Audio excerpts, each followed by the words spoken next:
Thanks, Meryl. So we're going to just quickly introduce ourselves and spend the next 20 minutes or so taking you through how to build a pathway, some of our best practices, and things that we consider as we do our work.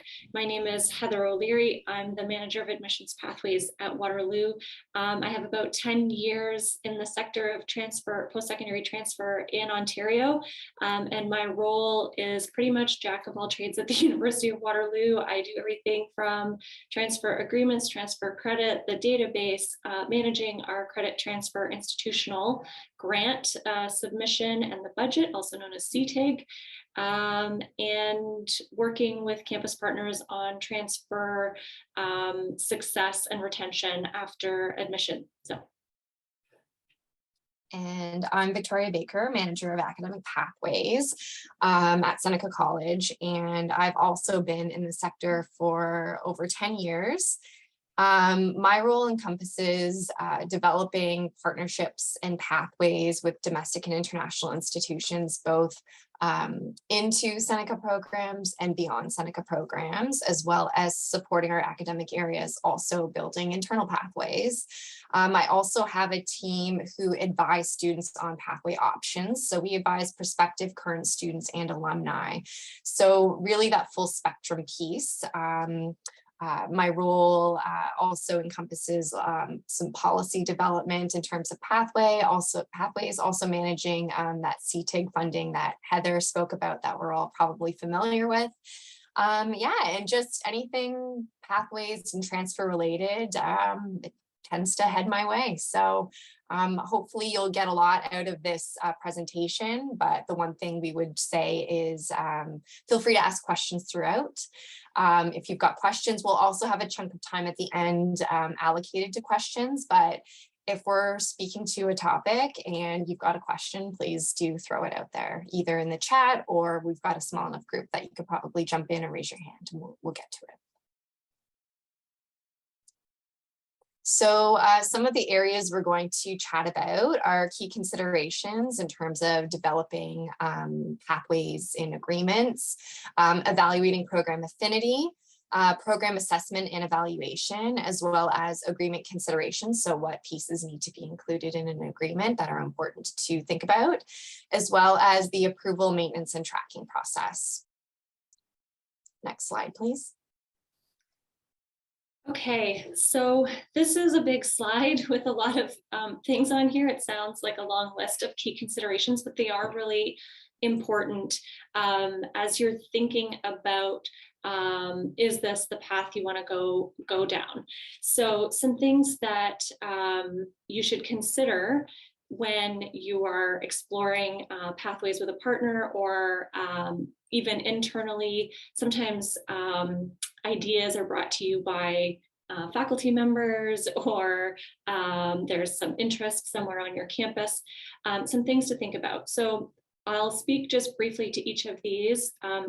Geographic proximity. There's a lot of evidence and research that indicates that transfer students tend to stay close to their backyard. So if they are situated up north, they may want to transfer up north in Ontario.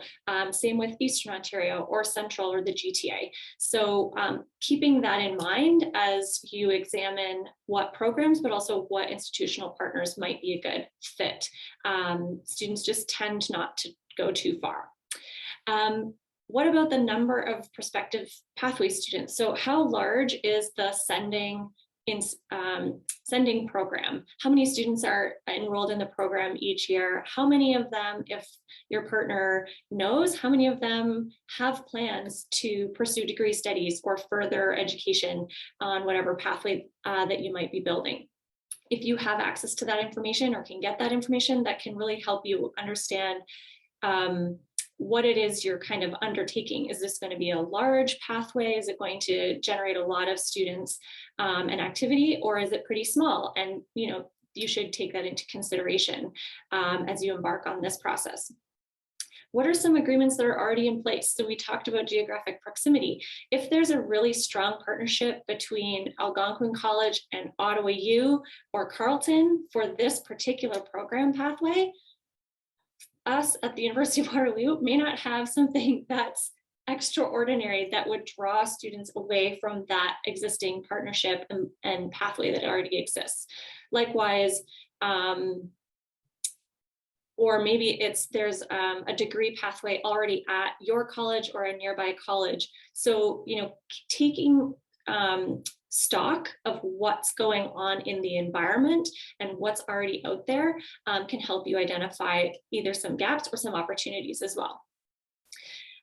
So program uniqueness or your niche. So at Waterloo, we tend to do things a little bit differently. We have lots of really unusual programs.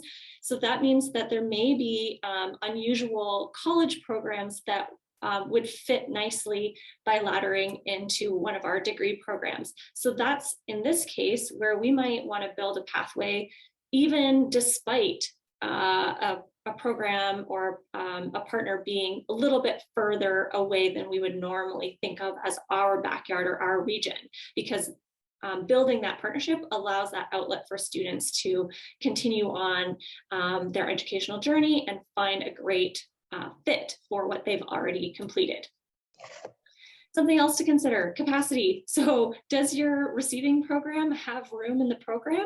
How many spaces do they have? Is this a really small program that has even smaller classes going up into second, third year, those kinds of things? So that's something to keep in mind, and definitely check in with your receiving program or programs about what their capacity is to take in students, but also take on the work. What are some of the other advantages to partnership? So sometimes all of this gets thrown out the window if you have a dean who really, really, really wants to make this partnership work. And there's a research piece to it so that interinstitutional partnership makes sense in other ways, and it's a way to build the bridge between the two institutions. Or maybe for us, for example, the University of Waterloo wants to build partnerships with Conestoga College because they're right in the same city as us, and it just makes sense for us to have things aligned and to be working together. So those are some things you want to consider too. Are there other advantages, or are there other factors that maybe negate, maybe add to the reason why you want to put this partnership in place? And then interest level, this is a key one. So in my role in the registrar's office in admissions, I don't do all the work. I try to make it easy. I try to do as much of the heavy lifting in building these pathways as possible. But one of the big things, as you'll see, is examining the transfer credits and doing the assessment. And that happens for us in our faculties. So for our faculties and programs, they need to actually be on board. They need to be committed and invested in building this partnership that will help their program and diversify their student body, and be willing to do the assessing in a timely manner to build this partnership and build the pathway. And then finally, affinity. So this may sound obvious, but how closely aligned are these programs you're building the pathway with? Students tend to want to find something similar to what they've studied, or that tends to make the most sense for building the pathways.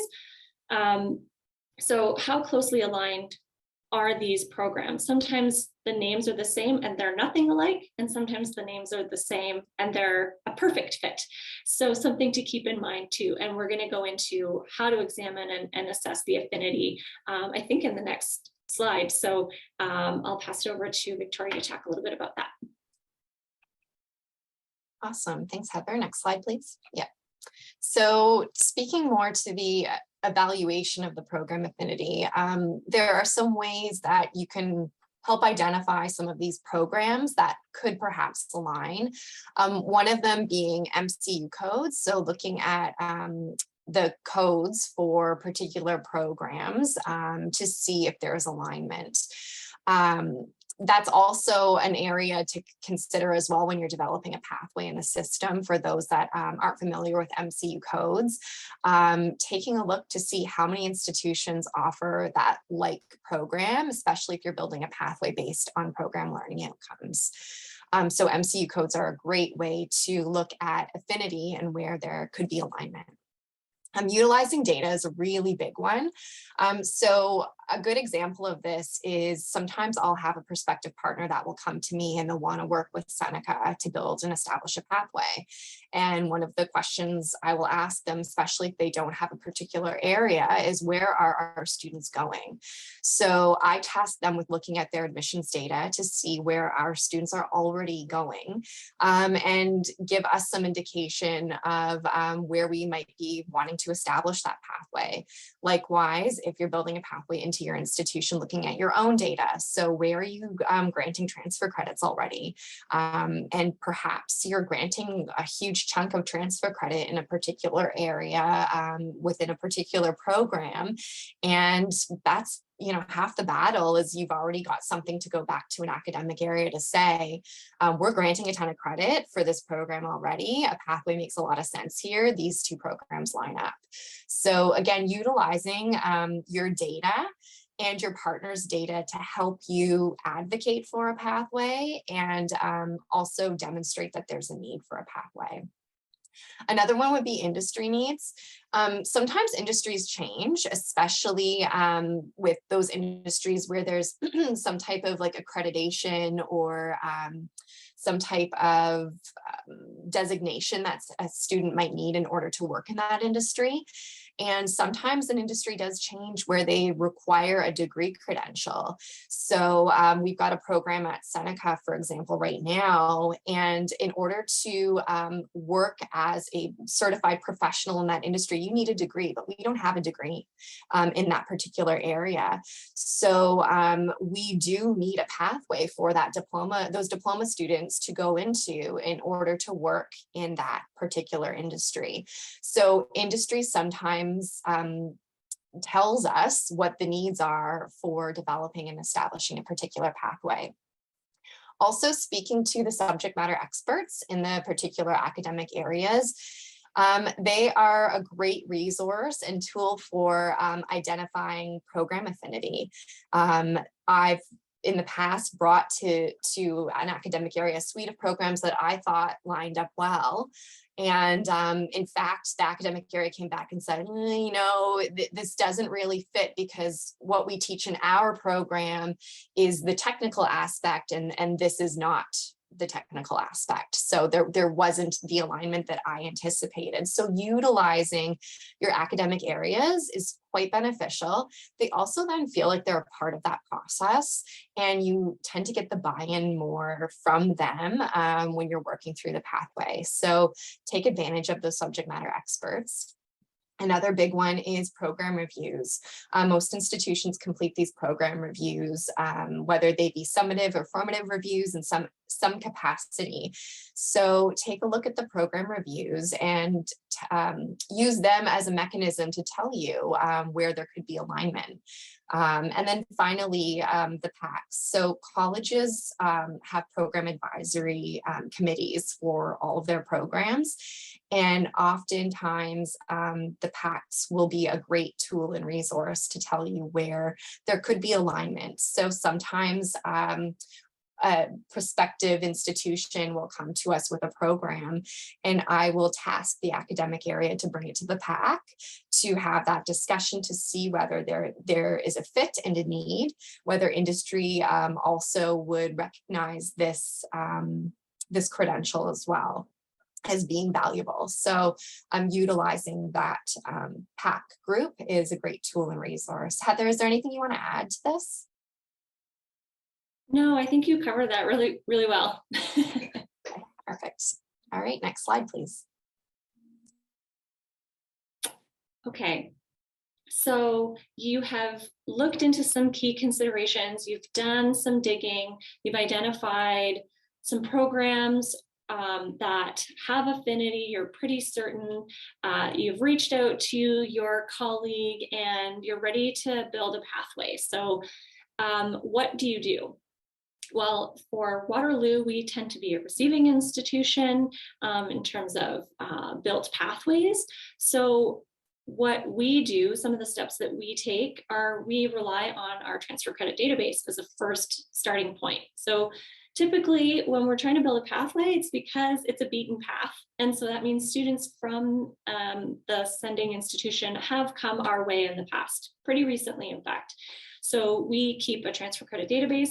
That's where we're going to start our program assessment, just to see what do we have already on file. Then we request program and course materials from our counterpart at the sending institution.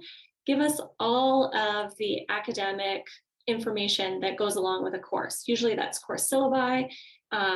For college programs, it tends to be along with learning outcomes, rubrics, course weighting, all of those kinds of details that go into an assessment. That's when we'd want to receive that information. Then we're going to distribute that to our subject matter experts. So again, this can look different at each institution. For us, we have a point of contact in each of our departments, so subject matter areas, and it's their role to do the assessing. At least as the point person, they definitely confer with their colleagues. So that's when we're going to send all of that out.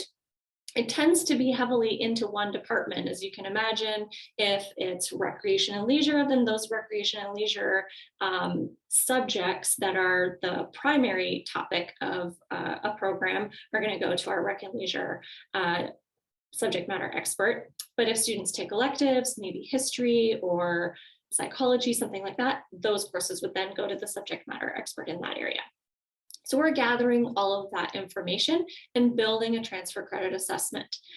On top of that, what we want to do is build what we call progression plans so that we can better understand, now that we have the transfer credit assessments, how would a student actually progress through this program? So if we were to admit them into Rec and Leisure Studies into the second term of second year, and we see all of the transfer credits that they have, how are they going to take the next needed courses? Are there gaps? We really want to know how long should it take for this student to complete the degree that we're planning to admit them into? And are there any barriers that maybe are immovable that's not going to make this a great pathway for students? They can be admitted, but then they're not going to complete in a timely manner. They're going to have to repeat core courses or something strange that might be going on once we have a view of the full assessment of the program, as well as how they might progress. And for us, when the courses are actually offered. So we try to do that as best we can by mapping out the plan for the student. And then once we do that, we will, I tend to put it right in a draft agreement, but I will send all of that information to that partner to review. Make sure that, did the course names we evaluated, are they the same? Does this all look correct to the partner? And I'll leave it there and ask Victoria to tell us about her experience. So with Seneca, we're a receiving institution and we're a sending institution. So like Waterloo, we look at the data that we've got on hand when we're receiving. We will also complete a gap analysis based on PLOs. So the gap analysis is actually completed by the academic area and program quality supports it. We also have recently tied in our Faculty of Arts who look at the breadth piece, because the breadth piece is housed in a different area other than the core academic areas. So they also have a stake in it. Once the gap analysis is completed, we then create a block map and completion plan. And like Heather said, that's really critical because you can give students a whole bunch of credit, but if the completion is still going to take them an extended amount of time, is this pathway going to be viable? There have been times where we've done this practice for a pathway, and we put the completion plan together, and there's really no way of getting around it. It's still going to take the student an extended amount of time because especially with some smaller colleges or smaller universities, you may only offer that course once a year. And based on, how you've structured it, there's no other time for them to pick up that course. So you do get challenges sometimes when you are putting these pieces together. So it's really important for you to look at that completion piece to see if these pathways are in fact going to be viable. When you are the sending institution, so you're sending your students on to another institution. So let's say we're sending to Waterloo, we are providing them with course outlines as necessary, any outcomes they have. Sometimes we're even having meetings with our academic areas because perhaps the course outline or the syllabi doesn't provide them enough context on certain pieces. So they're really digging deep to understand our curriculum.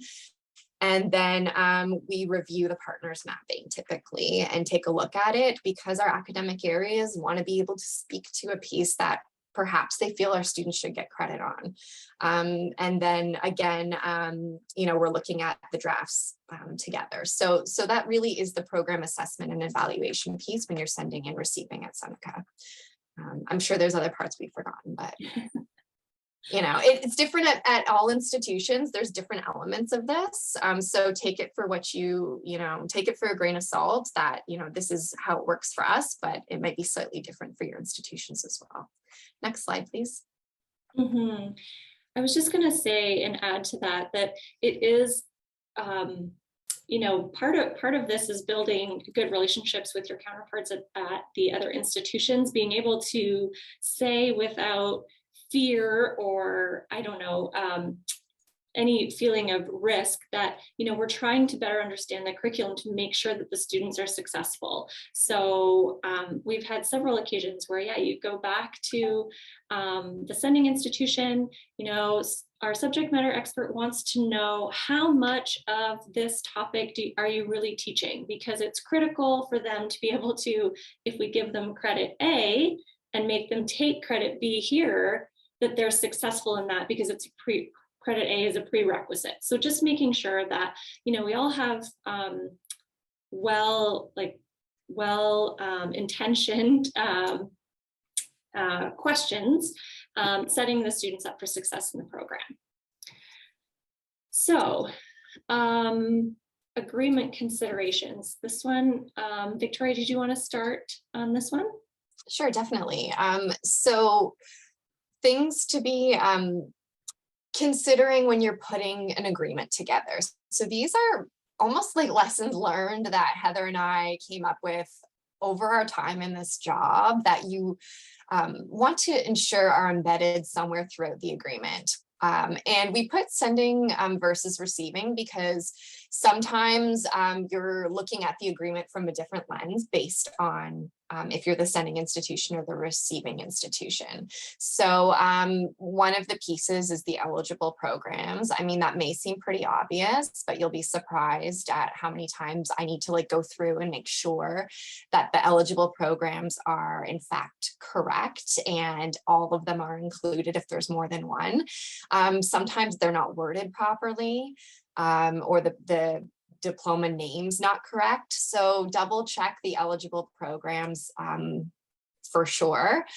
The course credit exemptions is also another important piece. You may have talked through this a gazillion times, but including that within the document is important because the one thing I always say is if one day and Heather and I use this term often, if we won the lottery and we left our job tomorrow and somebody else were to pick up this agreement, would they understand what is supposed to happen? So ensuring that what credit is supposed to be granted is an important piece, whether that's an appendices, whether it's a seamless chunk, year 1 and year 2, making sure that that's clear for whomever is reading the document. The admission criteria, again, seems obvious, but including that information in and a lesson learned from Seneca would be we work off of a 4.0 GPA scale. So you start off building an agreement for, as the receiver, putting in a 4.0 scale, but there are some other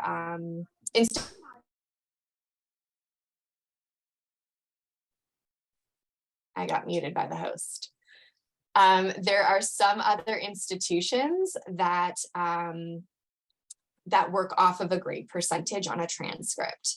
So that is not useful for our admissions team to be trying to convert everybody to our scale when we could just say everybody needs to have a 75% to be admissible, and we're able to get transcripts and understand that it's 75% because that's most people work off of that percentage. So sometimes in the agreement, what we'll actually do if we're working with a particular partner is we'll put both. So, you know, these are lessons learned that sometimes it's useful to try and tweak things so that whomever again is picking it up will understand what you mean. The agreement expiry and renewal, you will be surprised how many times we get agreements that don't have that information in it. So it is critical and important. Another big one that we've been including is the exchange of information. Obviously adhering to all privacy acts, but exchanging information around how many students are using this pathway. So at the time when you're looking at to renew the agreement, perhaps taking a look at some of that data and sharing it with each other to find out how successful the pathway was. Or what we've done in the past, we've had one institution where we looked at the data and we actually found that students were using the pathway as a mechanism to get to a different degree program. So they were going from the diploma at Seneca to the degree where the pathway existed, and then after a semester jumping to a different degree. And this was a pattern. So we were finding that students didn't want the degree that we built the pathway for, they wanted a different degree. So it caused us to revisit and shift. And also we were able to prove to that large partner institution that our students could be successful in the degree that they originally did not want to build the pathway for because they were getting into it anyways. So, you know, sometimes it's leverage as well using that data. The ability to market and promote the pathway, again, seems obvious, but we all want to be able to promote our pathways to each other. So including that in the agreement allows it to be sort of fair play. The instances when the agreement would be void and a notification period, they're just sort of basic clauses that you can include, as well as when curriculum updates happen, that you will share that information with one another. That's a really important piece, and we've gotten into the habit of doing that. So Heather, anything to add? Yeah, just looking at this list now that we're talking, it just reminded me that in our agreements, we always include the progression plan as well, so that students and advisors can see it. Sometimes, you know, the agreements tend to be real legalese, but as many terms of reference that you can define in your agreement, as well as things like progression plan, as we talked, the course credit exemptions. We do the same thing with admission requirements and stating them in about as many ways as we can, depending on the partner, so that it's very clear that if a student is coming from a 4.0 GPA, the advisor can tell them what their GPA needs to be, but our admissions team knows what that conversion is. So, so yeah, we put all of that in there as well. And next slide, please. Okay, so here's the tricky part. Now you've done it, and you need to get it approved and maintain it and track. So first caveat is the approval process is going to look different at each institution, just based on your organizational chart and your governance structure. So just to give you a quick example, at Waterloo, we have admissions committees at the faculty level, so it would go there for approval first. Typically, these agreements have tended to be already on the agendas of those regular meetings, so it tends to be a rubber stamp. The people in those committees have already been working on, been aware of done assessing, advising on admission requirements, etc. So that's the first place where it would just go for its official approval. Then it goes to a faculty committee level. Then our Senate Undergraduate Council is where it gets added to our academic calendar, and that's kind of the official, and it goes to our Senate for information. Then when we get to the point of signing the agreement, at Waterloo, we use 2 signatories. Technically, we only need our provost or academic vice president, but I always have our dean of the receiving faculty sign it first, so that the dean, just in case they've forgotten, or sometimes it takes a little while between agreement building, agreement approval, and agreement signing. I always make sure that the dean is aware this is getting on the books before it goes up to the provost, and then the provost will sign. And we have, as just a matter of information for process, we have been able to sign in tandem. So if we're going through our approval process and we know it's going to get approved at the partner institution, I send them an exact replica of the draft and we sign it in 2 parties. And then I will send out a final official with all the signatures, so that there's a single copy with all of the signature pages for their records. In terms of maintenance, we use a database that's not part of our student information system, but we do track each assessment from all across Canada, including high school equivalents and any assessments that come back with a no equivalent, so that we don't go ahead and reassess that again, knowing that there's no equivalent and not worth a credit. All of the Ontario assessments that we have in our database are then uploaded to ONCAT. So if you ever want to know what's in our database, you can look them all up there. But we use that same system to also track all of our articulation agreements. So it's really just a database that tracks the official file, the date it was signed, when it's renewed, the type of agreement it is, the sending institution, sending contact, total number of credits. The actual credits are built into the same system, so it pulls from our transfer credit database to be attached. And a few other of those sort of key details, admission requirements, those kinds of things. And then in terms of maintenance, we check in annually with the partner to make sure that no courses have changed on our end or on their end. And if they have, and there's been a significant change, then we would obviously ask for course materials for reassessment. But otherwise, we just kind of keep plugging along and then go through the renewal process. We tend to write our agreements as a 3-year agreement. Those are usually the terms of our agreements.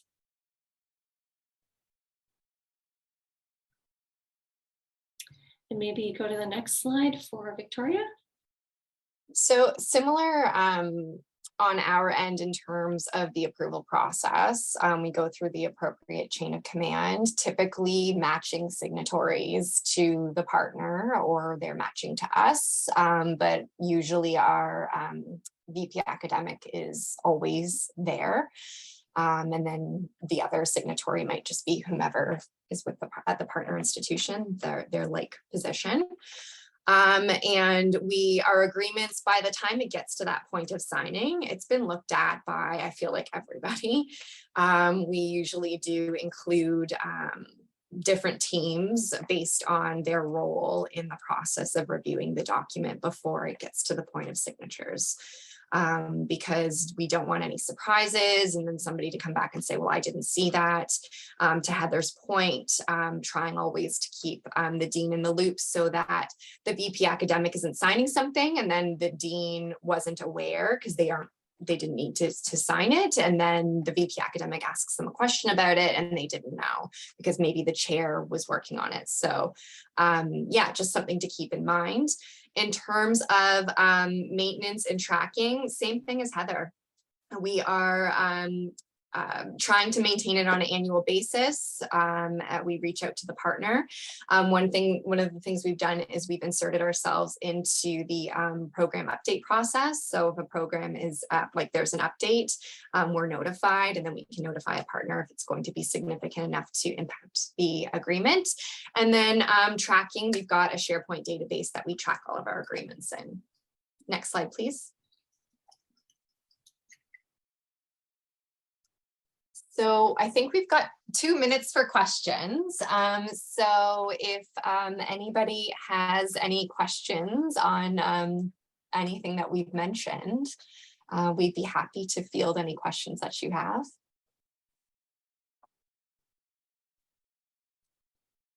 Thank you both so much.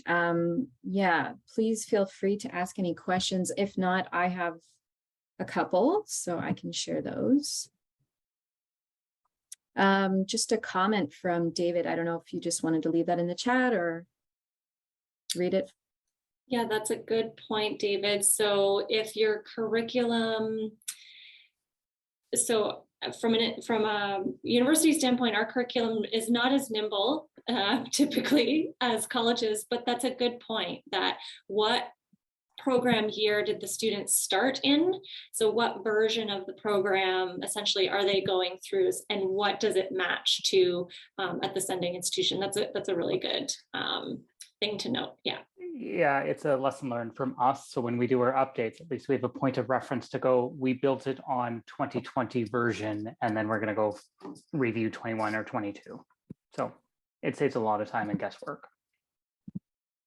Yes, perfect. That would have helped me a lot when I inherited a whole bunch of old ones in 2012 when I started, and I had no point of reference for where these courses came from. Or so yeah, good tip.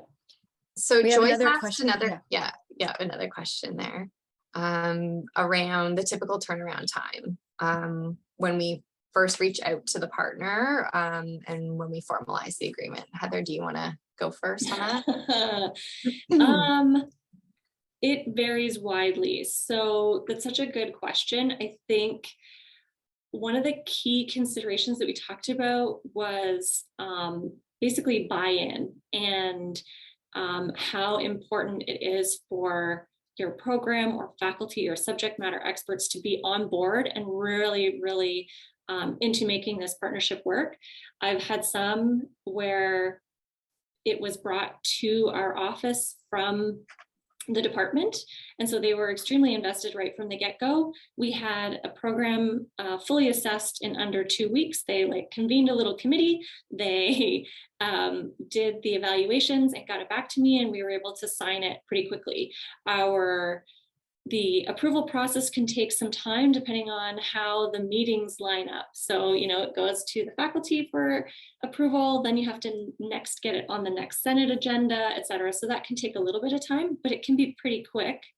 On the other hand, you could be waiting for subject matter experts to provide the evaluations and, be poking at them and nudging them. At our institution, it's not their full-time job. And so I often say, we're in the "you're not the boss of me" position sometimes. So building those strong relationships and helping them to understand why the pathway is so important can go a long way.